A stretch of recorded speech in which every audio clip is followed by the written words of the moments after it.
بزرگان محترم اور عزیز میرے بھائیوں، اللہ تعالیٰ کا شکر ہے اور احسان ہے کہ اللہ تعالیٰ نے ہمیں ایمان والا بنایا، اللہ تعالیٰ نے ہمیں مسلمان بنایا۔ اس لیے ہمارا یہ عقیدہ ہے کہ انسان کو ہمیشہ دنیا میں نہیں رہنا ہے۔ یہ دنیا امتحان کی جگہ ہے، یہ امتحان کے لیے اللہ تعالیٰ نے ہمیں اس دنیا میں بھیجا ہے۔ انسان کو مرنا بھی ہے، اس دنیا سے جانا ہے۔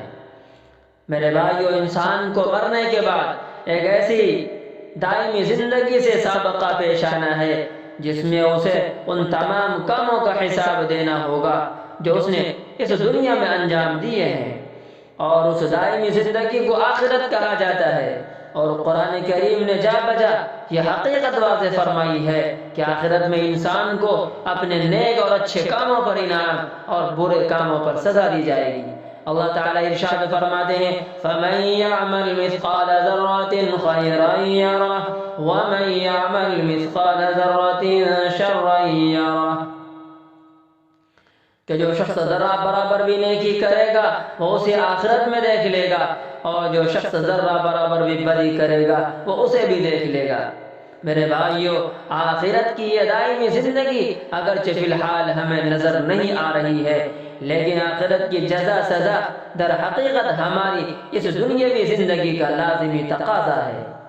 ہم یہ دیکھ رہے ہیں کہ کائنات کا یہ نظام کتنا مضبوط، مستحکم اور حکیمانہ اصولوں پر چل رہا ہے، تو لازماً ہم اس نتیجے پر پہنچتے ہیں کہ یہ کائنات خود بخود وجود میں نہیں آ گئی ہے، بلکہ اسے کسی ایسے علیم و حکیم خالق نے پیدا کیا ہے جس کا کوئی کام حکمت سے خالی نہیں ہے۔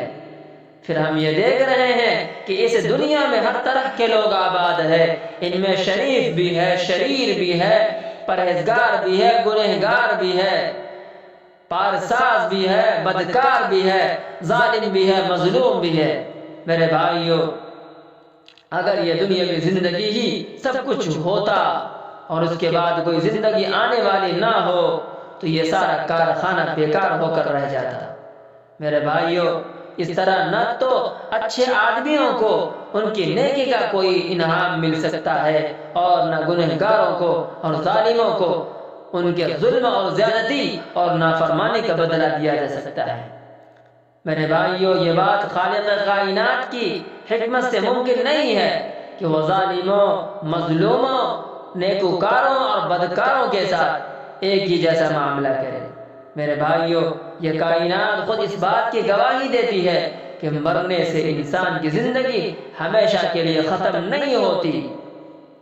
مرنے سے انسان کی زندگی ہمیشہ کے لیے ختم نہیں ہوتی، بلکہ مرنے کے بعد انسان اس عالم میں چلا جاتا ہے جہاں اس کو اس کی دنیاوی زندگی کی جزا یا سزا ملنی ہے۔